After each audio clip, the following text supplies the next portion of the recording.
नमस्कार दोस्तों हम जानते हैं कि पूर्व बुद्धों को ढूंढने में डॉक्टर राजेंद्र प्रसाद सिंह ने जी जान लगा दिया है। उन्होंने अपने शोध के दौरान यह पाया कि तथागत बुद्ध से पहले भी 27 बुद्ध हो चुके हैं, जिनके पुरातात्विक और लिखित प्रमाण प्राप्त हुए हैं। उनकी पुस्तक खोए हुए बुद्ध की खोज, भारत में बौद्ध सभ्यता की खोज जैसी पुस्तकों में तथागत बुद्ध से संबंधित अनेक साक्ष्यों के विषय में बताया गया है।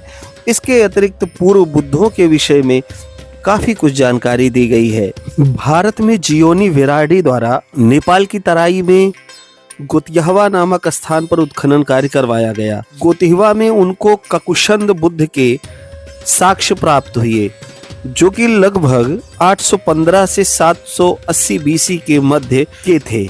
विशेष रूप से यहाँ जो स्तूप बनवाया गया था वो संभवतः इसी कालखंड के आसपास कभी बनवाया गया था। इससे यह पता चला कि ककुशंद बुद्ध नाम के एक बुद्ध जो कि नेपाल की तराई क्षेत्र में रहते थे, उनका स्तूप वहाँ बनवाया गया था, जो कि तथागत बुद्ध से काफी पहले बना हुआ था।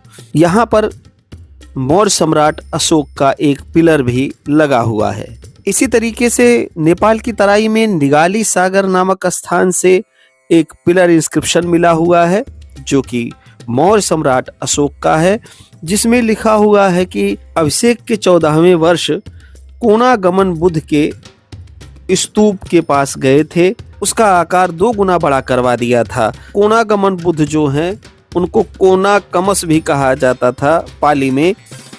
इसी प्रकार से जब फाहियान भारत आए हुए थे तो उन्होंने भी लगभग 3 पूर्व बुद्धों के विषय में अपनी यात्रा वृत्तांत में लिखा हुआ है, बताया हुआ है, जिसके विषय में हमने इसी चैनल पर चर्चा किया हुआ है। इसके अतिरिक्त सोपारा नामक स्थान पर उत्खनन करते समय पंडित भगवान लाल इंद्र जी को लगभग 6 से 7 पूर्व बुद्धों के विषय में जानकारी मिली हुई थी, जो कि स्तूप के अंदर एक रेलिक कास्केट में रखे हुए दिखाई दे रहे थे। इसके अतिरिक्त कई और स्थानों से कई तोरण द्वारों पर पूर्व मानुषी बुद्धों के अंकन प्राप्त होते हैं। ये समस्त साक्ष्य यह बताते हैं कि बुद्ध से पहले भी अनेकों बुद्ध हो चुके हैं। इसी क्रम में आज हम लोग चर्चा करेंगे एक पूर्व बुद्ध कोनागमन बुद्ध के विषय में। उपासिका विशाखा ने एक कोनागमन बुद्ध की प्रतिमा को दान किया था। इसी विषय में चर्चा करेंगे। तो कनगनहल्ली स्तूप भारत के कर्नाटक राज्य के कलबुर्गी जिले में स्थित है। यह एक विशाल बौद्ध स्तूप है, जिसका निर्माण मौर्य काल में आरंभ हुआ था और बाद के कालों में इसका क्रमशः विकास होता रहा। लगभग ईस्वी 1600 के आसपास यह स्तूप परित्यक्त हो गया। यह निश्चित रूप से ज्ञात नहीं है कि दक्षिण पश्चिम भारत के इस क्षेत्र में स्थित इस बौद्ध स्थल को भिक्षुओं या बौद्ध समुदाय ने क्यों छोड़ दिया। इसके कारणों में युद्ध का भय, संघ की परंपरा का टूट जाना या स्थानीय बौद्ध समुदाय का समाप्त हो जाना हो सकता है। संवत 2534 या 1991 ईस्वी में भारतीय पुरातत्व विभाग को ग्रामीणों से सूचना मिली कि गांव के पीछे स्थित एक टीले में खजाना खोजने वालों को कई प्राचीन वस्तुएं मिली हैं। जांच करने पर वहां एक विशाल प्राचीन टीला पाया गया, जिससे यह स्पष्ट हुआ कि वह एक बौद्ध स्तूप के अवशेष हैं। इसके बाद भूमि का अधिग्रहण कर खुदाई और जीर्णोद्धार किया गया।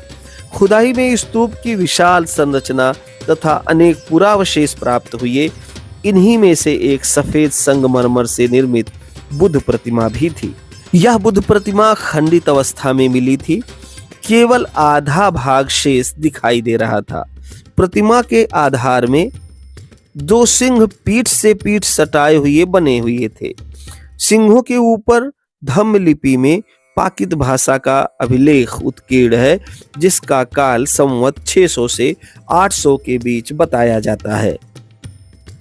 अभिलेख में लिखा है, सिद्धंग भगवा समास बुधो कोनागमुनि उपासकेन वाकातिचानंग विशाखेन सपुतकेन कारितो, अर्थात सिद्धि हो यह भगवान कोणागमन बुद्ध या कोणागमन बुद्ध की प्रतिमा है, जिसे वाकाटिच नगर के निवासी उपासिका विशाखा ने अपने पुत्र सहित बनवाया था। इस अभिलेख से यह स्पष्ट होता है कि उपासिका विशाखा ने अपने पुत्र के साथ मिलकर अतीत के बुद्ध भगवान कोणागमन बुद्ध की यह प्रतिमा बनवाकर दान की थी।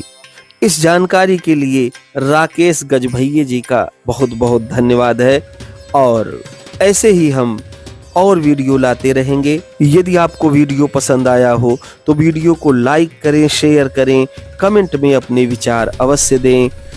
धन्यवाद। मिलते हैं किसी अन्य वीडियो में।